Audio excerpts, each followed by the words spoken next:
this is Bianca from BohemianTarot.com. I'm coming to you, talking to you today about the concept of using the tarot cards to cultivate self-love. Now, a lot of people come to me and they want tarot card readings on different things: career and calling, health and happiness, spiritual direction, and also love and relationship readings. And I think the most powerful piece of the tarot is its ability to cultivate self-love. I say this because each of the tarot cards, particularly the trumps or the major arcana cards, represent archetypes of our human consciousness, pieces or parts of who we are that are either latent or developed. In any case, when we pull a card, the universe really beckons us to harness the energy of that particular card, the piece of us, the archetype in us that needs work on. So let's talk about a few of the cards. One card, the first card I'll talk about is the Hermit card. Now, a lot of people pull the Hermit card and they're not that happy with it. Some people will pull the Hermit card and think, oh my goodness, I don't want to be alone. I don't want to be in solitude. And they get nervous. They don't like the idea of aloneness.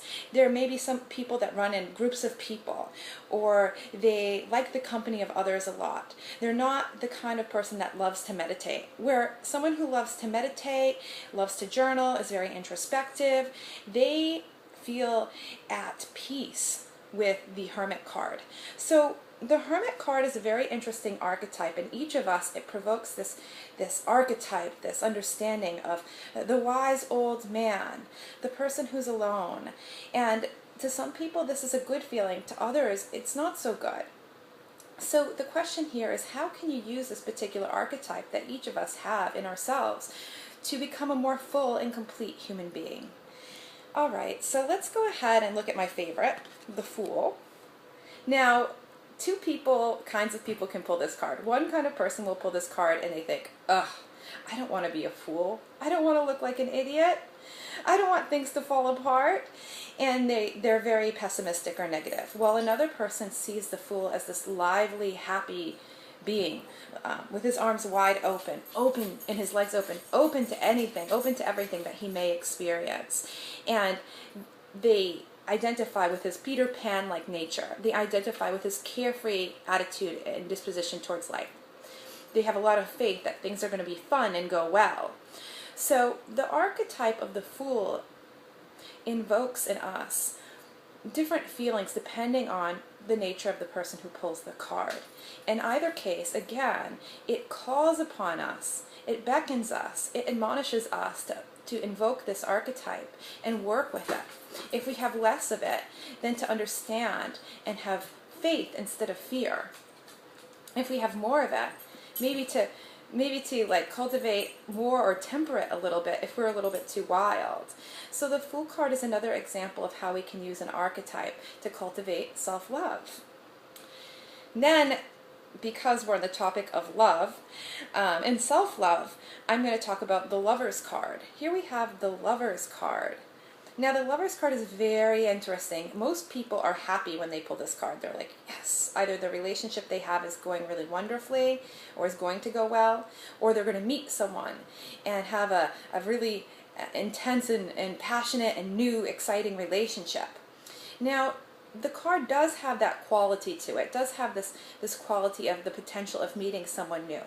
But the other quality it has is this balance between the two qualities of our character, the positive and negative side of ourself, the anima and animus in Jungian psychology, the Ida and Pingala in Hindu mythology, the spirit and the soul, and the balance between those two. So you see, the two opposites are getting married here, and the Hermit actually is the one who's marrying them.